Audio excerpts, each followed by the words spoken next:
Hello there. Hello. Let's try that again. Hello there. Good to see you all. How are you doing? You good? Cool. Thank you all for coming. How many of you, if this is your first time? Quite a new few heads. Good. Gosh. Thank you, Hagan. It's good. First time as well, yeah. Yeah, welcome. This is CDR. We are a music producer community and fans of new music. And you know, the high point of CDR is to create a safe space for producers and artists and fans of music to hear new music and learn from each other. And every month we do it. We have the pleasure of having music producer guests who share what they're working on and share their insights into their career and what they're working on. Really happy to have Hagan with us today. Brendan, give a shout. Thank you for having me, man. Appreciate it. Thank you all for coming as well. Indeed. Appreciate it. For the next 45 minutes or so, we'll kind of rack his brain on his production process and get some insight into him as a human being. There'll be opportunities for you guys to ask questions if you have. And then, of course, hope to see you again soon. But yeah. So. How you doing, Tony? I am not too bad. Yeah? How are you doing? Yeah, I'm all good. You know, I just finished work. No problems at work. So I came straight down feeling good. You know, so I'm happy to be here as well. So yeah, appreciate it. No, we feel really blessed to be having you here. Yeah, you're a really unique producer, particularly in this day and age. So we're gonna find out a little bit more about you. So Sweet. Before we delve into hearing some of your production process, let's get to know you as a human being. So For sure. What got you into music? What was the thing that kind of gave you the confidence to give the music production career a go? I think I started music from quite an early age when my mum, she actually, on one of my early birthdays, she bought me a drum set, like a toy drum set. And I remember that was like the first memory of any instrument that I had in the house that kind of drew me into, music and sound. I was making way too much noise. So that drum kit quickly went down to the shed. But after some years, also being in the church as well, I was just gravitated towards percussion and drums. So in my church, it was very, very much focused on the drums and praise and worship. And I just remember just always being in church and just watching the drummer. And, my mom couldn't stop me from watching. She took away the drum kit, but she couldn't stop me from watching. So then, as time progressed in school, I did music GCSE, and What grade did you get? I got A. Of course. Yeah. I did music GCSE, and the instrument that I chose actually was quite unorthodox. It was the djembe, and that was because I'm skipping time here, but in church I did actually eventually start playing percussion in church, so it was just natural for me to kind of pick that up for the practical that I did for music GCSE. By God's grace, all of that went well. And as time went on, I was just getting more and more into, I guess, the production side of things. My uncle was a DJ. He used to live with me as well. He used to live with us. So I had kind of early insights into kind of what DJing was by just following him to different gigs, helping him put the speakers together, put the wires together, but not really jumping on until he was like, you need someone to take the early 1 or 2 hours. The warm-up business. The warm-ups, yeah. That combined with playing early instruments is what kind of drew me into taking music as far as I have today. Yeah. And when you started, delving into the world of production, what were the early tapes, what were the early tracks, productions sounding like? What kind of? Well, in fact, I remember my first ever. So the story of how I got into production was one of my friends. He was a DJ. His name is DJ Clipper, and he was based in the Midlands. And he knew that I was kind of toying around with FL Studio from the ages of 16, but I was kind of just focused on playing at church at that time. But we started uni at the period where UK Funky was, you know, it was kind of like the main genre of the dance floor at that time. Like, in fact, it was kind of fading away. Like 2010, it was kind of fading away, but it was still there. But he just wanted instrumentals that no one actually had. So he was like, okay, Brendan, can you start producing like any instrumentals that I could potentially play up in Midlands? So then I made one of my first tracks called God Bless House. And yeah, that did quite well. Like quite a few of like the funky MCs within the uni circuit though. I'm not talking outside of that, but the uni circuit, like Mr. Silver, they started to jump on that. So from that early interest and like the positive feedback I got from that, I just started making music, and I continued making Afro house, funky house, stuff within the BPM ranges of like 120 to 130. And then, yeah, that's kind of what like allowed me to continue. And then one thing led to another, and I just saw myself producing a little bit more. And like it was actually just the positive feedback that I was getting from like the Midlands. I didn't know what was going on. I went to Kent Uni, and yeah, we didn't really have much going on, but open fields, mate. Yeah, but I was just getting a lot of feedback and videos, and like him telling me that, yeah, a lot of your music is doing well up in the Midlands. So yeah, then I continued making music, and yeah, here we are with an album. Of course. So it's been steady growth, which is fantastic. And it must be really reassuring to know that, you know, your music has been well received, right? Because that gives you obviously the confidence to keep going. Yeah. You know, were you always dead set on making the genre, you know, so what the music you're making now was the funky, the kind of path to, you know, that's obviously the foundations of a lot of your beats, right? Yeah. But was that the genre you thought you'd make? Because obviously it was a request from your mate, so it could have been quite possible you could have made, I don't know, drill or something. I was making all types of beats, like from the ages of 16. Some of those beats, yeah, they will never see the light of day. Like some crazy BPMs, some crazy rhythms. But I guess with funky anyway, some of the elements of funky are very much similar to like some of the Ghanaian rhythms that you hear. And I was listening to a lot of Ghanaian music as I was growing up. So that groove was kind of naturally in me. Sorry, I forgot what the question was. No, that's good. Yeah, cool. Hope I've answered it. So I guess all roads have led to a long player, right, that you released recently, Textures. Yep. Yeah. Mm-hmm. So did you have the idea to make, did you have the idea to make a long player? Like when did the decision come for you to go, you know what, I'm going to make a focus on the long player and I'm going to focus on making an album? After I heard K Trinada Baba. Okay. Yeah, I was like, K Trinada comes from a similar type of world where, you know, he's making instrumentals. Obviously he's known for his edits as well, but, you know, he's very much known for his unique style. And I guess a few producers that I can pinpoint that have a style where you listen to their music and you're like, yeah, this is their sound.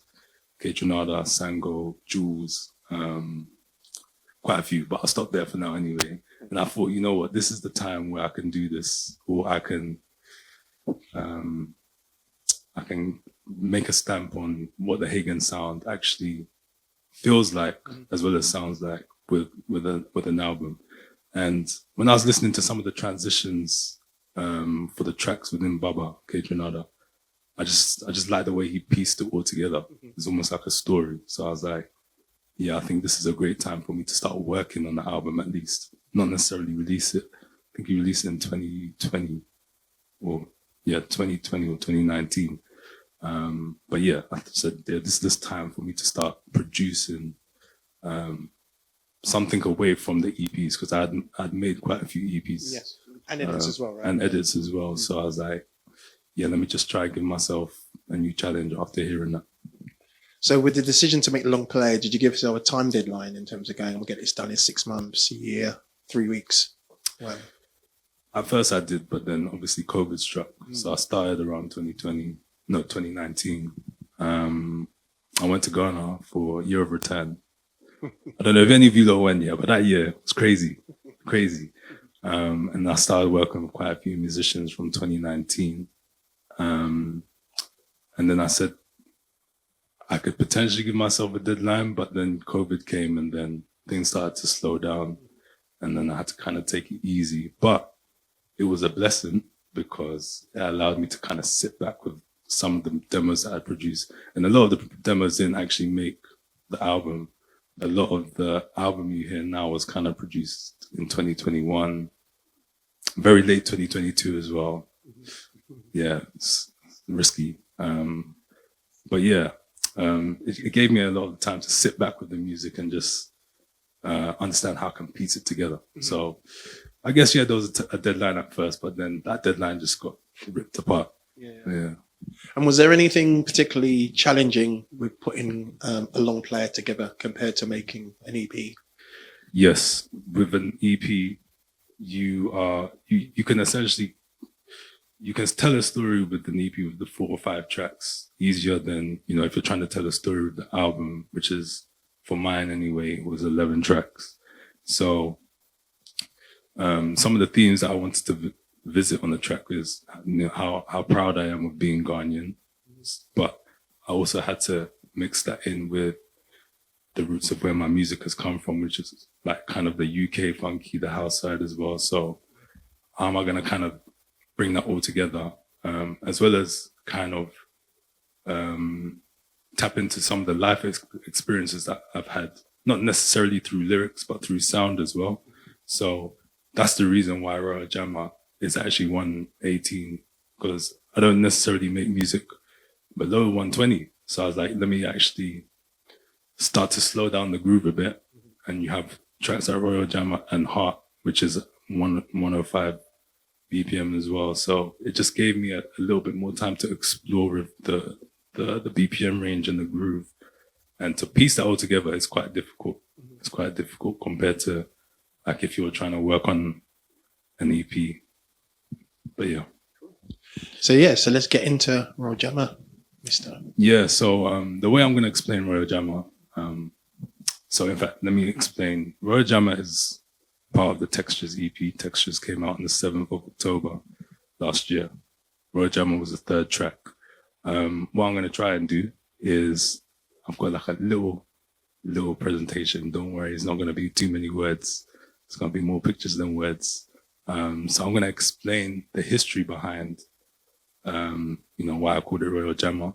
Then we're going to go into the Ableton project itself. And then I also want to show you what the session in Ghana looked like recording Royal Jamma, because Royal Jamma was actually made, it was split. It was half made here and half made in Ghana as well.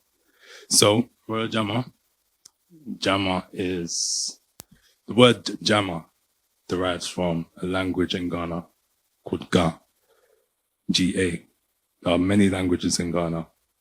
I'm sure you guys have heard of the language tree, but there's languages such as Fante and Ga. I'm actually Fante, which is Central Region, half Fante, half Ashanti. So I don't speak fluently. I understand very well Fante and tree. Now Jamma, as I mentioned, comes from the ethnic group and the language Ga. And it kind of represents, or the word kind of represents, music or songs that are sung at events. And if you're very familiar with the Ghanaian football team, you would know that when it comes to their pre-warm-up, it's very much energetic and it comes from Jamma music. So I'm going to play what that sounds like.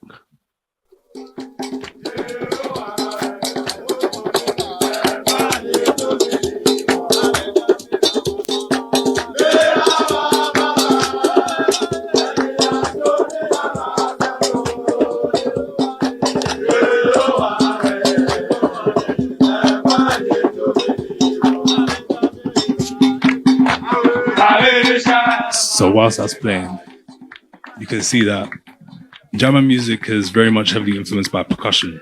You've got the djembes, you've got the cowbells, and some other instruments that I'll go into more detail in later. But the whole purpose of Jamma is to kind of boost the morale of like a team or individuals. And Jamma can either be secular or gospel music. What you're hearing now is that they're actually singing gospel music to kind of, boost the team up before they play a game. And you hear Jama in universities, you hear Jama in high schools, to the point where Jama is actually competitive now. So you can actually compete with different schools and different universities on who has the best Jama. So yeah, that's just a little bit about where Jama comes from. And in terms of the instruments, depending on how big your band is, you can do quite a lot with actually, very minimal amount. So you can have your cowbell that keeps the groove. You have the, calabash or shakaria, something that I can't remember the official term, but this shaker over here. Then you have this drum on the right hand side, which is the panlogo drum. Now panlogo is from Ga as well. It's a type of music, and what you heard was like panlogo music. And then you have the djembes, of course, as well. So those are like the main instruments, but the voice as well is very much prominent in Jama music. The voice and clapping, because that helps to, I guess, make the groove a little bit more prominent. And everyone is involved when it comes to Jama music. And some of the chants that you hear in Royal Jama comes from the voices. So when it comes to how I actually created Royal Jama, I started with the drum beat. The drum beat was very much influenced by Sango, his track Kalimba Music. I was privileged to actually feature on that album, Darashina 4, where we made a track. But there was another track on there called Kalimba Funk, and the drum beat was very much inspired by that. But when it comes to the horn section now, as I mentioned, growing up, I used to listen to a lot of Ghanaian music. So I used to listen to Ambule. Ambule is this guy over here with the sax, and this is one of his albums. I think it's called Keten. I also used to listen to Pat Thomas as well. Pat Thomas over here. This is the album Obia. Obia means everybody. And he has a band as well. And, I guess the thing that kind of connects all of these people, especially Kokoroko that you hear in UK jazz music as well, is their sound is very much rich with horns. And, Royal Jama kind of takes influence from all of these different artists and these different styles as well. And then over here, you've got Kwame Yaboa. He's a multi-instrumentalist from Ghana as well. He has a band, and, it's very much rich and dense in horns as well. Over here is Emil, his EP, I think was called Ambrosia.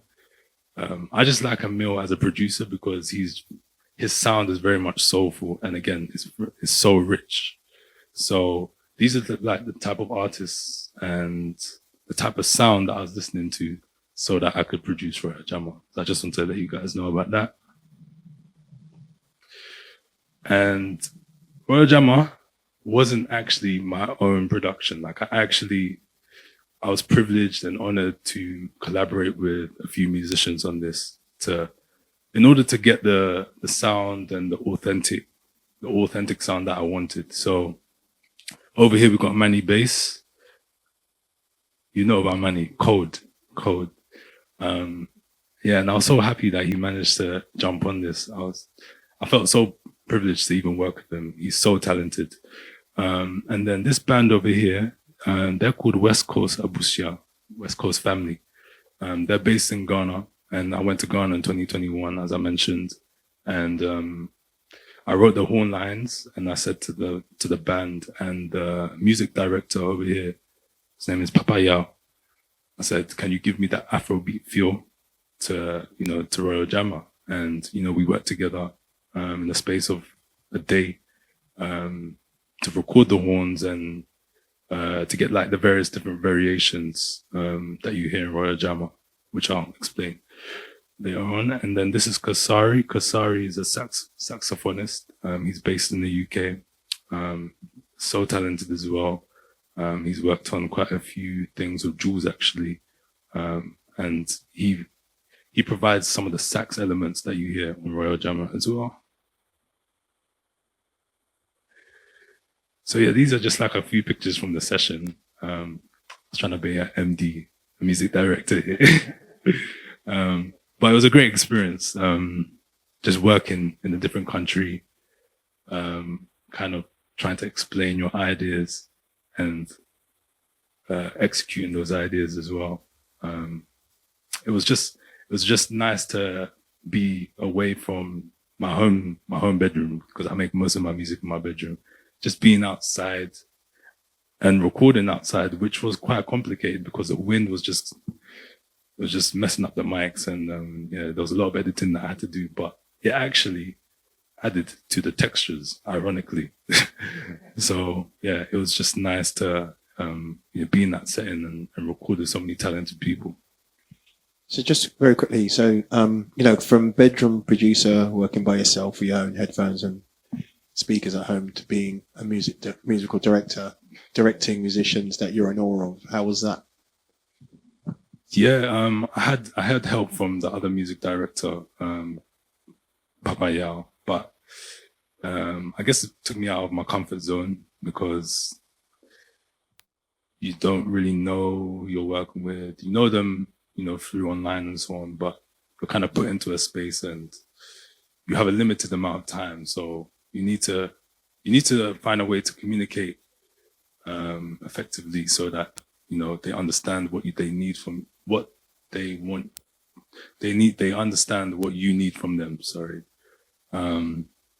So yeah, it just took me out of my comfort zone for a bit. But once you're in that zone, you enjoy it, they enjoy it. So it was just I just feel privileged to actually even have the experience to go to Ghana and work with these musicians, to be honest. So in terms of working on the parts, were you working on the parts with a specific idea in mind? So did you have the idea of where the horn section, the arrangement would be in the timeline, or did you work on just batches of things and almost like then sample them later or something?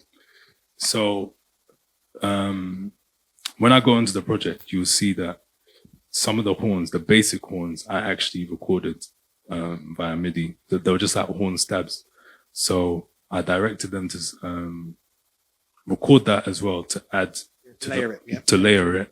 But then I asked them to I guess record like a call and response to the stabs. And then I had like a few basic ideas, but then the other music director was like, "Oh, Brendan, why don't you like switch it up and play it like this? Or why don't you repeat it? Why don't you repeat this line this many times so that it kind of gels with the stabs that you've already created and so on?" So we kind of worked that out and got to a point where we were happy that we can record. And then, yeah, we just went through various different takes until, we had enough to play around with, or I could go back to London and play around with. Yeah. So your hard drive was full, yeah? It's crazy. That's why today you're going to hear, when I play back the Ableton project, you're just going to hear bare crackling because the CPU it's a madness right about now. Yeah. So, before we go into the project, I actually want to show you the session. If I can remember what the session is.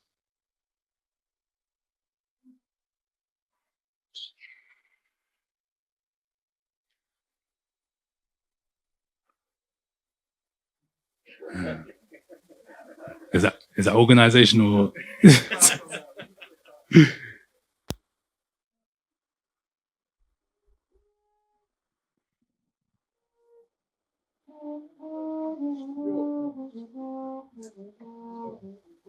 Oh yeah, I use Logic here as well. I don't actually use Logic, but for tracking, I use Logic.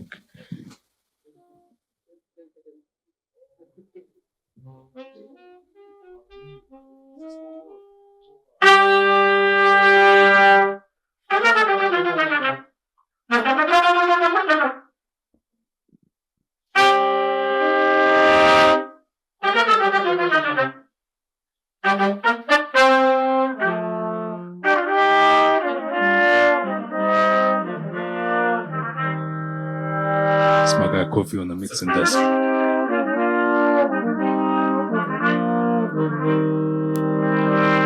exactly. I was just giving them prompts on like changing the variations. And that's the music director. I'm a music director.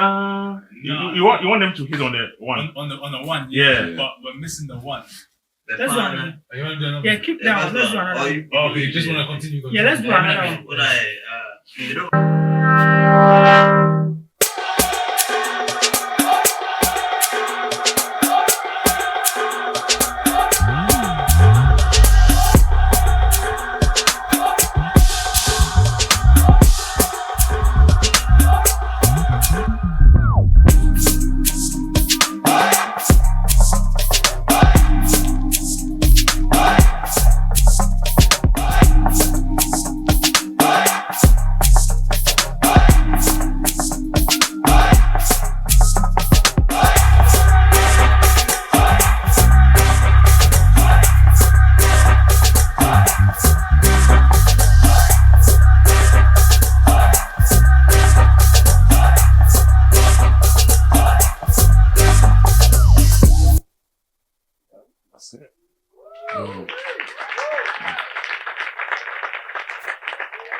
All right. We're gonna try and see how well this goes. So yeah, what you heard was like the final track, I guess. But my Ableton session here is a little bit messy, but I tried to color code it so that I can explain it. So what we've got here, we've got the blue, which is mainly like the rhythm section for me, anyway. Then the red or the dark brown is the bass. Then we've got like the horn sections here. And then we've got like the melody, the synths, and so on. And then we've got Manny's 3 different takes on the bass. It was so hard to choose which one to kind of take or go forward with. But what I'm gonna try to do, I'll just play the rhythm section first.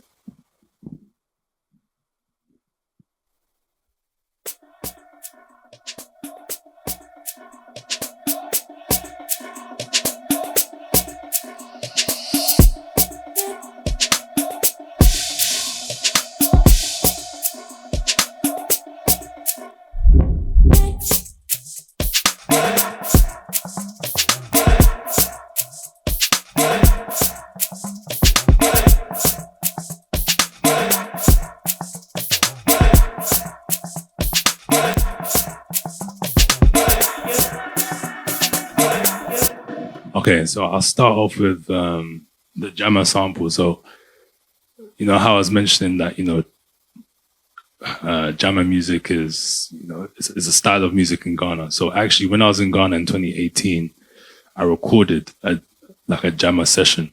And this is the Jamama session that I recorded. And I just had the sample there on my laptop for time, and I didn't know how to use it until now. But this is the sample.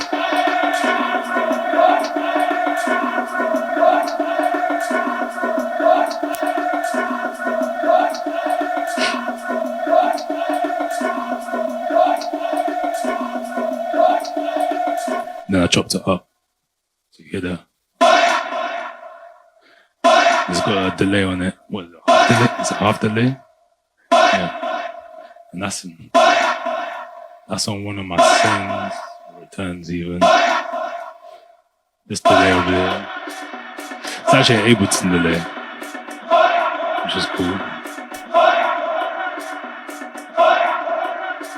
Then I guess the main drum beat, the kick.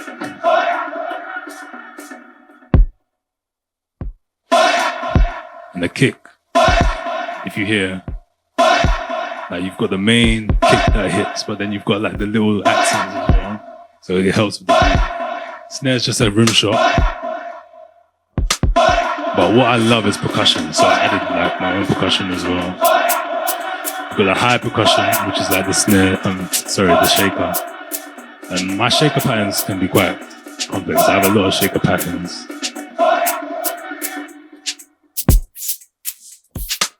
So like the shakers are all at different volumes, different velocities. So it just adds to the groove as well. So there's the tambourine.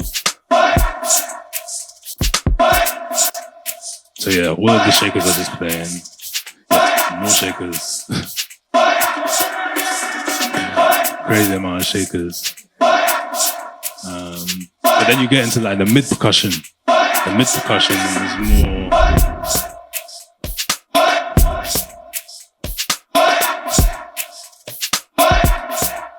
I even hear that. Okay, the mid percussion and the talking drum. The talking drum I recorded with a talking drummer. His name is Michael. He's actually based in London as well. Very, very cold.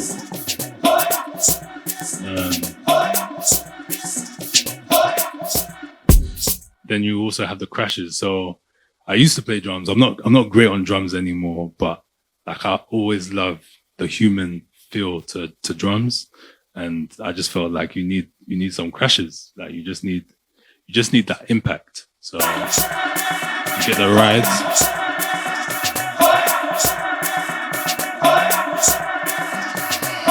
You get that reverse.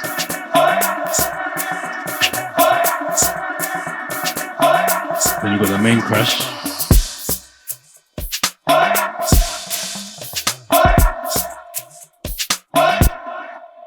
So yeah, those are like the main drum elements, I guess. And then if we move on to,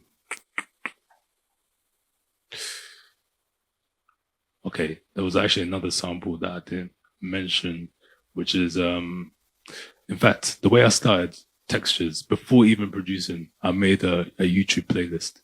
The YouTube playlist was called Textures, Feels, and Rhythms. And yeah, I just compiled so many different percussive elements or like videos of like Ghanaian drummers. And this was one of the samples that I kind of chopped up. Let's go and kill it.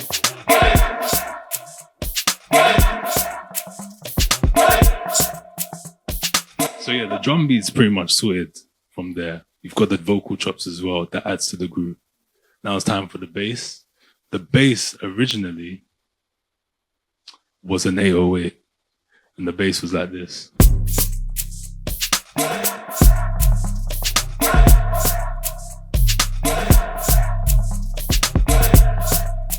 The bass VST that I use for this is Serum. I'm pretty sure most of you don't use Serum here that produce. And there's quite a few patches that I've made, yeah, just over the course of producing. And this was one of them, the 808 patch. But I was like, I want that Afrobeat feel. Therefore, I need to actually get a bassist on there.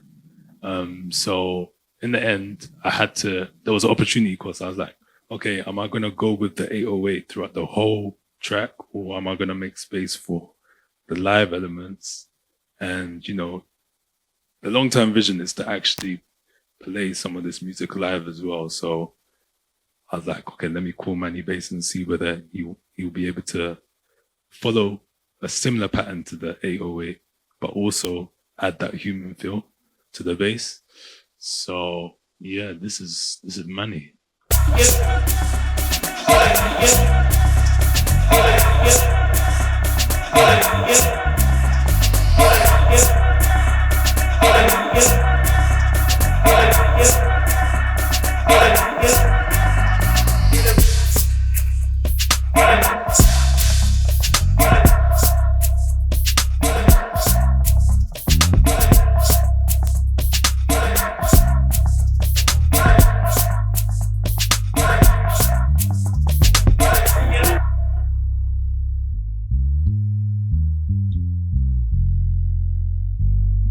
As well, just very nice.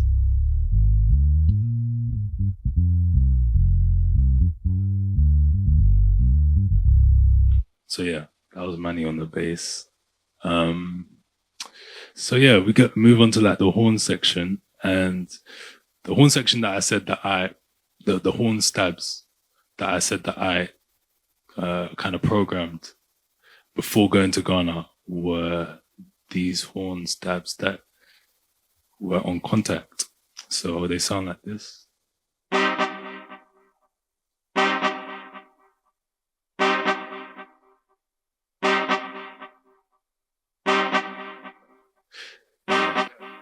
I thought maybe I must have, Yeah, I thought maybe I may have added like a few VSTs to this, but no, it's just contact.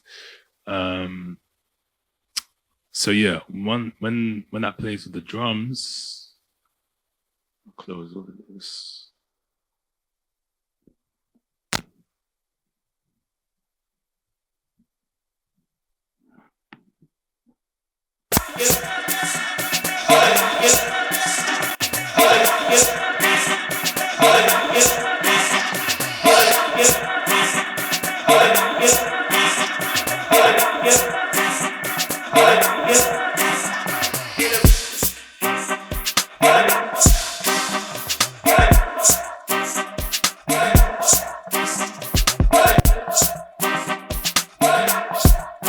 So then when you add the bass as well, that's when the groove really starts to really feel the groove.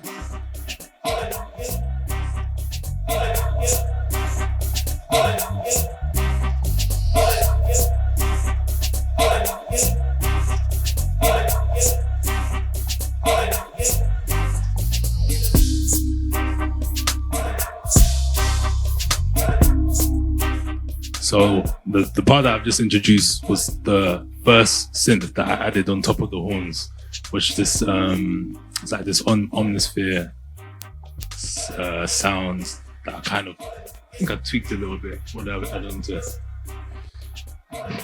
Yeah, I added this VST called RC20. Just add some color. Yeah, that lo-fi, and you can play with the various different elements. But yeah, that's omnisphere there.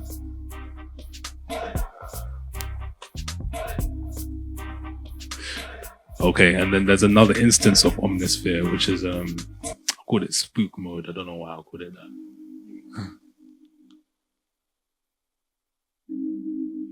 So yeah, you can hear that crackle, that vinyl crackle. That was from the RC20. Then you add, I guess, another omnisphere instance on top, and then you get this kind of spook sound altogether. And what I actually did, I remember, is I used the arpeggiator feature on Omnisphere, and on the scale, I think I took one of the notes out of the scale just to give it, again, just a little bit more character. Okay, so we've got the synths now. We've got the contact brass or the contact horns, and then we've got the drums as well.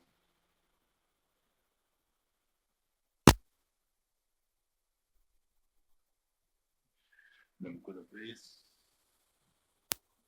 So this horn section now is basically all the recordings from Ghana. As you can see, there's very different takes. So we've got like the sax ×2, I guess. Then we've got the trombone, different takes. And then we've got the overhead, the overall overhead on the mic. And this is how it sounds.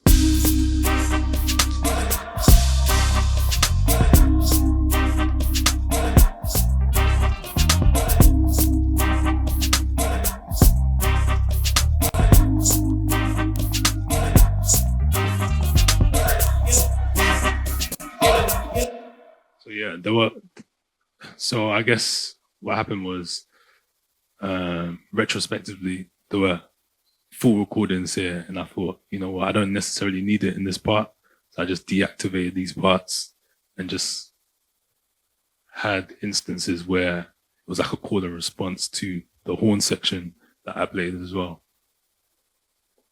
But they really start to get busy over here. So let me see what it sounds like over here.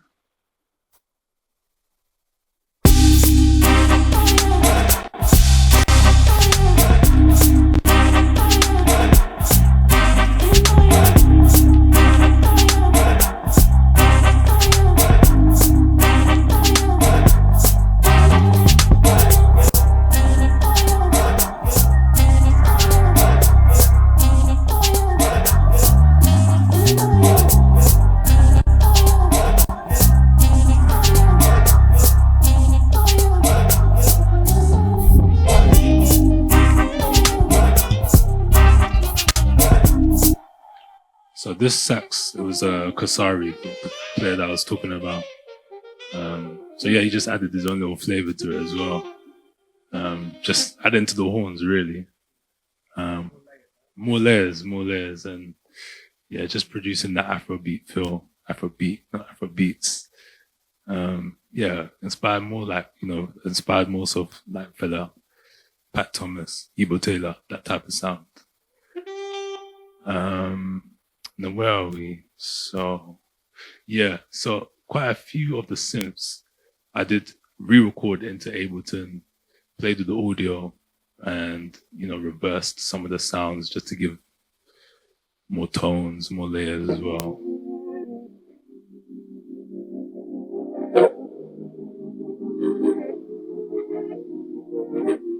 So what I deliberately did is I chopped it up so that it follows the bass progression. So if I play with the bass,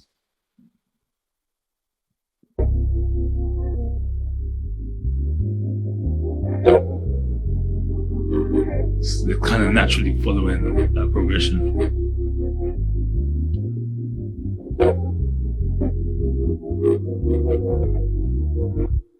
And to kind of make the drop impactful, I told Kasari to just freestyle just before it dropped. So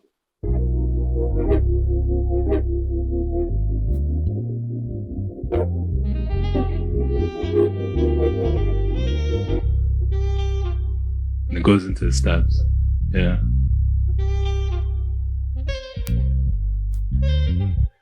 And I guess the only last part to this was the female vocal chops that you hear. And this is actually quite interesting because the vocal chops of the Jamama are going, oh yeah. Sorry, so those are the female ones.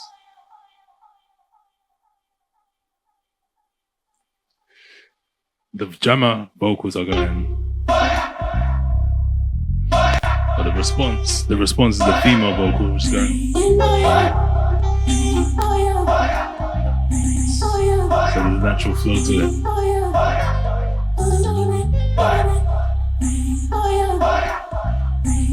So yeah, when you play it all together,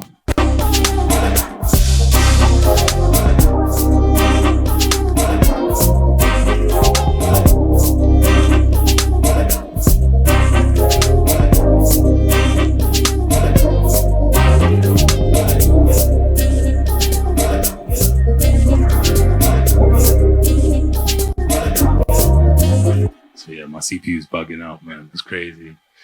But I guess there's one last thing that I want to show you about this track, and then there's no other way for me to show it apart from going onto my own Spotify.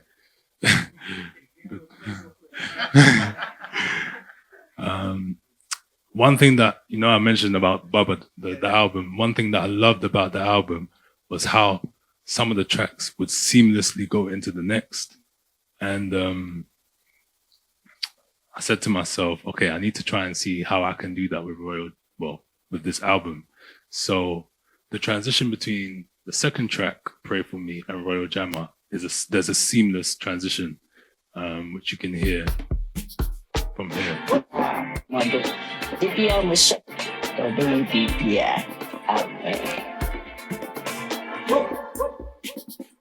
So what I start to do is introduce some of the elements of the third track in the second track outro, and you hear like some of the speed synths that I've talked about.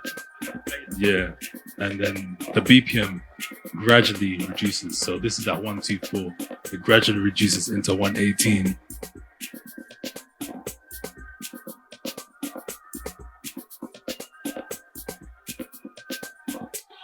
Yeah, it goes into Royal Jamma like that. Yeah. Science.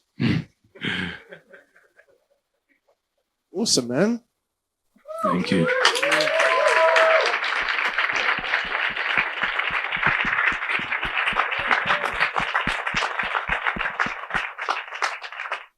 Cool. I'm just going to switch it straight over to these guys. You guys got some questions you'd like to ask? Yeah? You just wait for the mics coming over right now.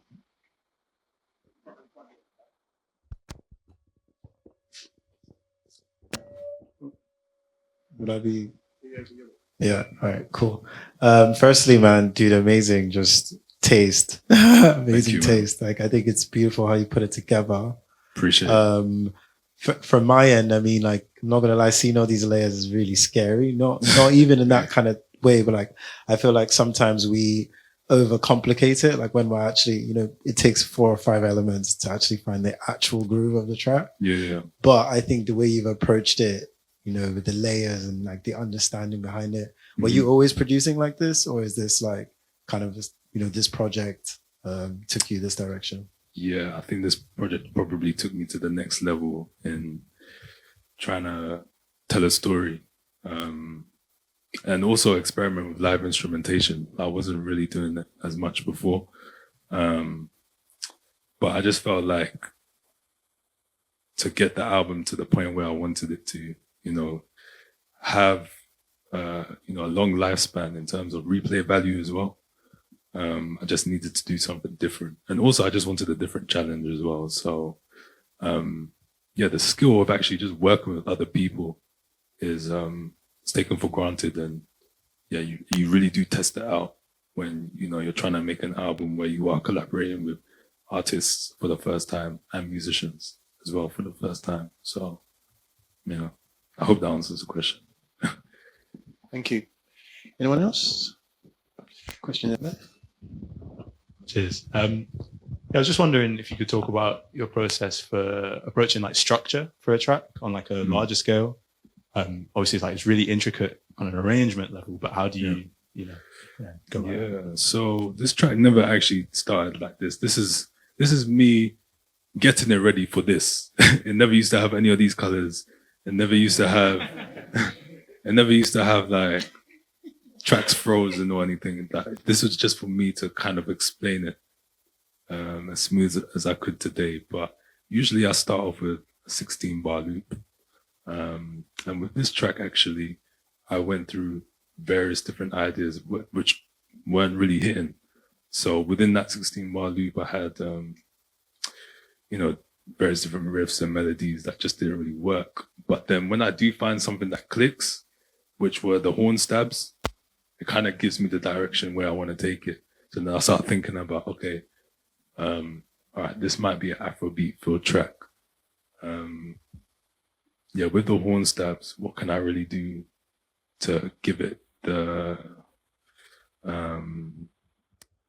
give it the groove where you want to dance to it in the club, but you can also listen to it at home. So I start thinking about all of those things, and then it gives me some form of direction. But it doesn't start off like this. It's just like a loop. Cheers. Thank you. Anyone else? Back there and in front here. Thank you.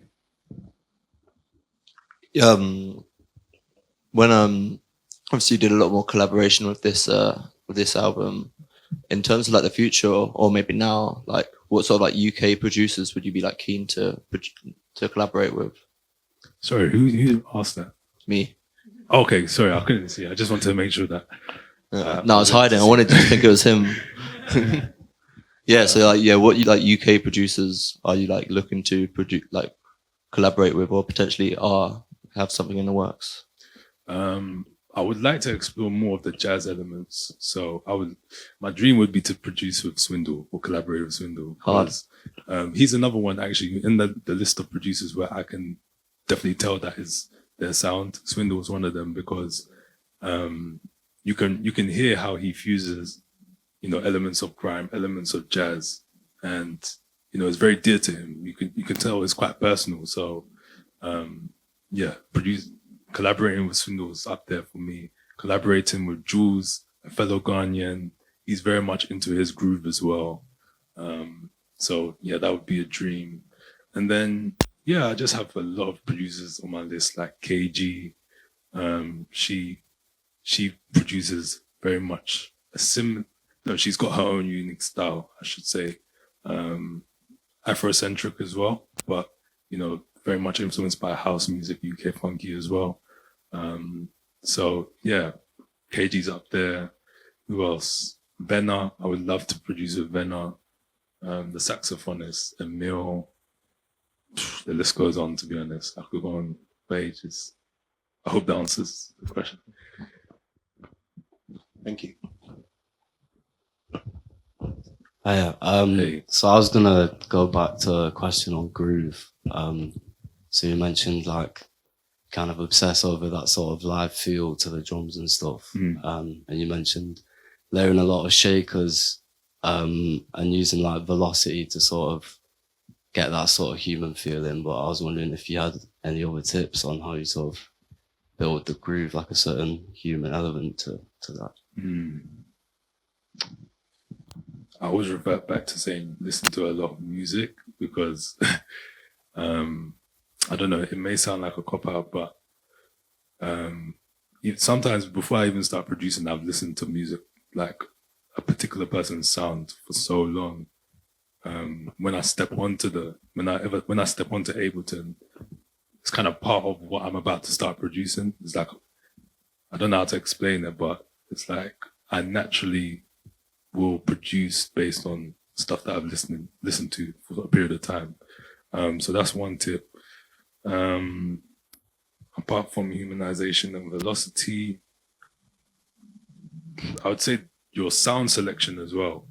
Like, I don't know what packs or sounds that you have, but having, I guess, recordings of like, you know, like the floor or the table, pencils, glasses, stuff like that. It just helps to, you know, add to, you know, I guess, common sounds that you would have, but if you add those other elements as well, it just it adds to the sonics and the frequencies that you hear within your groove as well. So yeah. Do you ever like apply like a swing, like a uniform swing to things? Or, sometimes, yeah.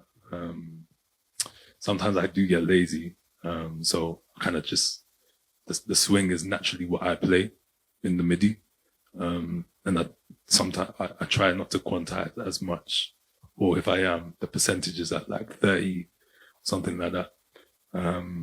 But yeah, if I remember, then I'll apply the swing. Yeah. Thank you. Oh. Thank you. Question. Any more? Yeah, question here and then a question at a time.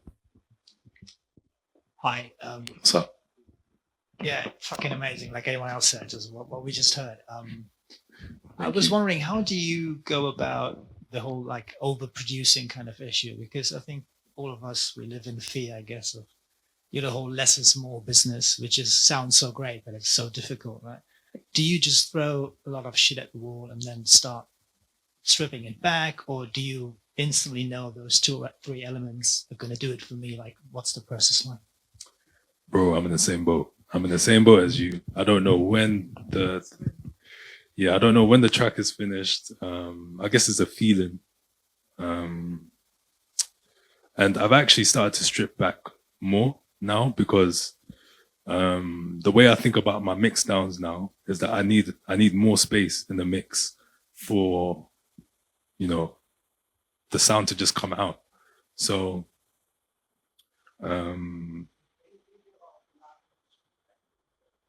for the mix down. Yeah. And that's the reason why, like for the horns, okay, here it does look like they're playing all the time, but like for here, for example, I've just stripped them out because you don't need it when the drums are playing. I mean, when the drums are not playing.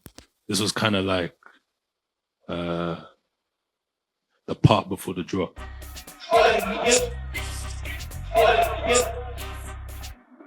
So I don't have the kick drum there. So I was like, you know what? Let me take some of the horns away here. And then I guess a lot of the EQ. So just making space for the particular sounds. So, you know, if a sound is covering a particular range within the frequencies, then try and make space as well. But yeah, as of late, I've been stripping down so that the mix downs can be a little bit more punchier. But I'm in the same boat. I'm actually still trying to figure out when to you know, just take some elements out. And this is definitely more. Like Swindle, he can produce with just a couple of drums and, you know, his keys, and it sounds beautiful. So, yeah. Thank you. Question up front here. Yeah. Left. I just wondered why you chose to record the horn section outside. That wasn't my idea, you know. Okay. That wasn't my idea. But I had to figure out what to do with that situation. And for a very long time, I was like, yeah, this is not gonna come out well, because there was a lot of wind. Yeah, there was just elements that you just don't need when you're just trying to, you know, get your takes. But I'm happy it happened, because it did add to the textures of the track. And it was a nice experience just recording outside. It was actually the music director, his house. And I asked him before I came, I was like, are you sure we should record outside? He's like, yeah, don't worry, you'll get the feel. And he was right, you know, like they're used to performing outside. And, you know, when you're recording with musicians, you might as well record in spaces that they feel comfortable. So I was like, you know what, let's just run with it and we'll see what we can do afterwards. Thank you. Question. Anyone else? Cool. Question. Hi, Hello. I'm just here as a music fan, so I don't actually produce music. Oh, that's all right. And just want to say thank you for all the work you've produced up until this point, and Thank you. Textures is absolutely beautiful.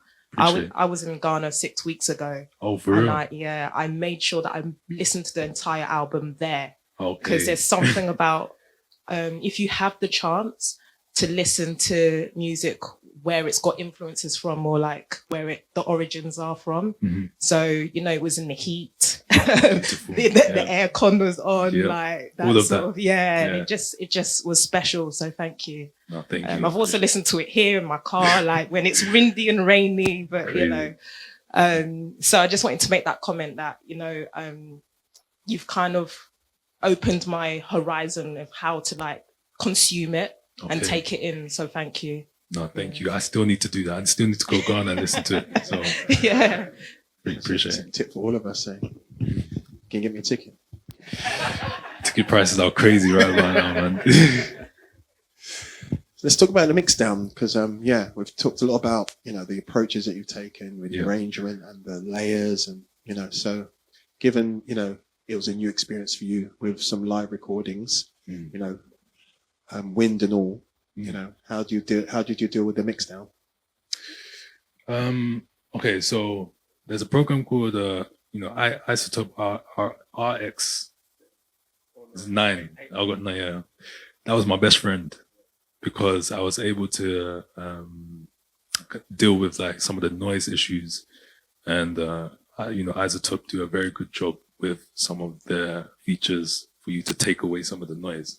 So that was a big part of the surgical treatment of some of the elements. Spectral business. Spectral business, yeah, exactly. Seeing different colors. But I have to say that when it comes to the album, I had to step back from the mix down, because I was listening to this album for 3 years nonstop. Like, my ears were pretty biased. So I worked with a good friend of mine. His name is Sam Interface. He's a mix engineer and a mastering engineer. He runs a label called More Time Records. And yeah, we worked together for about 3 months, going through each track. And I was lucky to actually attend all of the sessions as well. So, in fact, a lot of the stuff that I do previously, before the album, I mixed myself. But when it comes to the album, I had to give it to Sam. But a lot of the stuff I would pre-mix, you know, get things ready. Like the initial direction, yeah. Exactly. Like a lot of these like sends as well would go to Sam, and he wouldn't really play with them because I've kind of got the sends there already.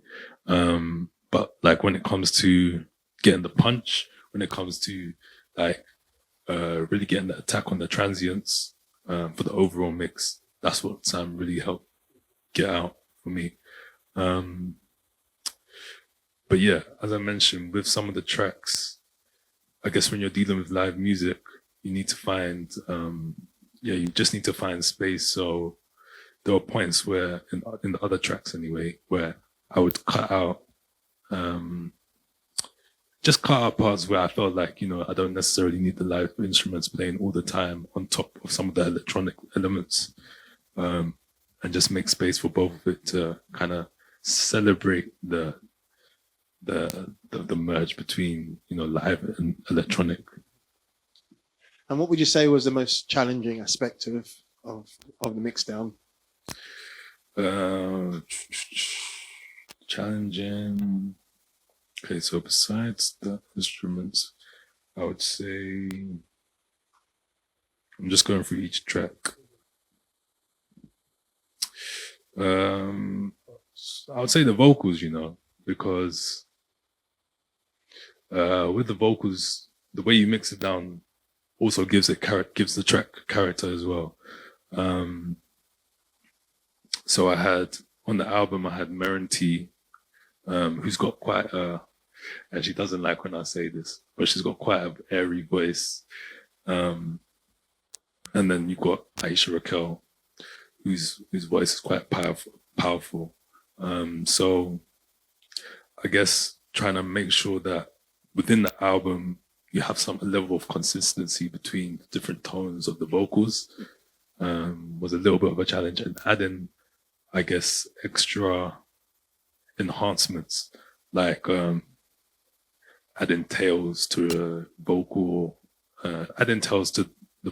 so that the reverb will kind of extend across certain parts as well. Just giving the track some extra character, or giving the album extra character through clever vocal mixing and so on. And automation, yeah. Yeah, automation. Is that automation? Okay, so there is a lot of automation in it. It's just that I bounced it to audio so you can't see it. But yeah, automation, because I like to play with filters a lot. And that's how I actually introduce new elements through the gradual increase of the frequency of the filter. So, for example, if I'm using a low pass filter, the frequency in terms of how it would open up, I'll do quite a few automations on that. What else would I do? Sorry, I can't even remember some of the automations and stuff that I've done. But yeah, there was a lot. And what would you say Volume automation from the production process and your mixing process? I mean, you alluded to using Omnisphere and obviously RX for the Spectral business. What other go-to plugins are we using for I'd say Serum for some of the bass. Massive. There was a period where I was using Massive quite a lot. Arteria? Yeah, the Arteria suite. V collection, right? Yeah, the V collection. I use that a lot for keys, for pads as well, and then a bit of native instruments. But I need to upgrade. I need to upgrade my native instruments, but I use that for quite a few of the pads that you hear on the album, and actually a lot of outboard equipment as well. So the Juno for some of the arpeggiators that you hear on the album, and I forgot the model now, but it's a Korg. Will come to me, but yeah. What colour is it? Black, white? Black. Yeah. Thick, white and white. No. MS-20? MS-20, no. Any takes? See something. See something? Can't remember now. We'll figure it out. I think CZ, yeah, for roads. Yeah. I use that for my love. Yeah, I use the Korg CZ for the roads. Yeah. Thank you. Thank you. Nice one. Thank you. This has been really, really insightful. You talked a little bit about this idea that you may want to take this. The whole point of doing this album in this way was the possibility of taking it live. Yeah. Have you thought about how you're going to make that happen? I'm still thinking about it. It's tough because I don't know if anyone has any advice on this, but what I'm trying to do is I want to still incorporate some of the electronic parts, play that in sync with the live instrumentation. So now I'm going to have to build a whole arrangement on a completely different, on a completely different project with some of the stems from the album. But the challenge is what to take out, what to keep. And, in a live setting, how do you have a seamless play so that, or how do you get the tracks to stop? Like there's a lot of automation that you have to do, basically, that I need to figure out.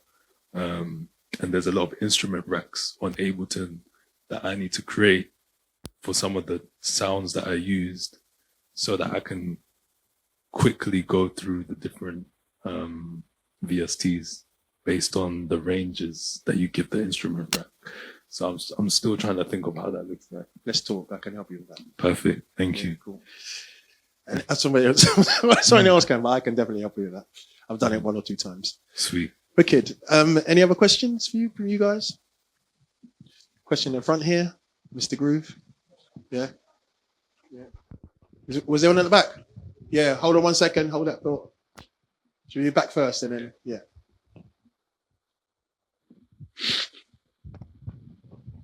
Yeah, so you mentioned you got to work with Sango. Yes. And I just wondered how you managed to strike a balance between your sound and his sound, especially since he's someone that you look up to. And yeah, that was crazy, man. It actually happened naturally. So that track, Spirito Santo, that we worked on together, I actually sent him just like a loop, 16-bar loop of, again, shakers, some mid percussion, and maybe like a reverse pad that had like some form of chord progression. And that was pretty much my part. And then he was able to build on top of that. And then we pretty much had a track from there.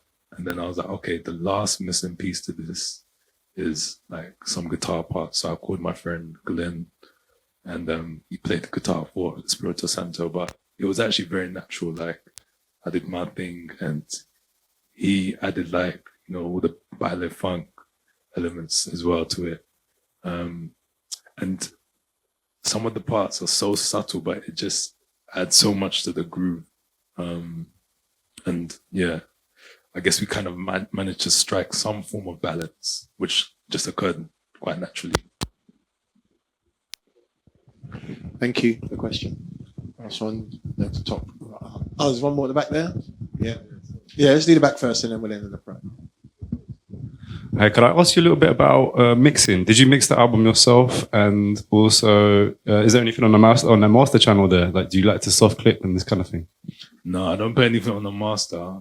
Your first question, I didn't actually mix for this album because I was just listening to the album so many times. I was like, I need someone else to take the mixing job away.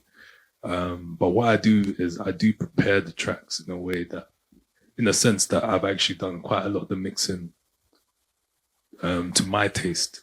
And then I work with Sam Interface, who was the mix engineer on this, where he can add a little bit more punch, or he can add a little bit more attack to the transients as well, and just make sure that there's not, what's the word,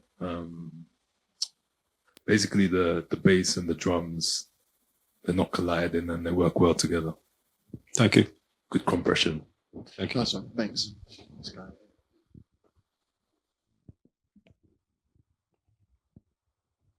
Leads quite nicely onto my question, to be fair. I might not apply to this because I don't know if the final mix down was done on this project. It wasn't, but yeah. Oh, okay. I just wanted to ask about like how you got that bass sound, because I don't know whether it's like this system, but it doesn't sound like a live bass to me. That's crazy. Like, what, the live or the the live bass, like that first note that it hits. Yeah. I mean, it sounds a bit like a 808 to me. I was wondering if you could like pull up the track, if we could see what processing you have. So I don't even remember if I put anything on this. Oh, our bass. Our bass, yeah. So I don't know. what that is. you know, with our bass, you can kind of bring out the harmonics, as someone mentioned.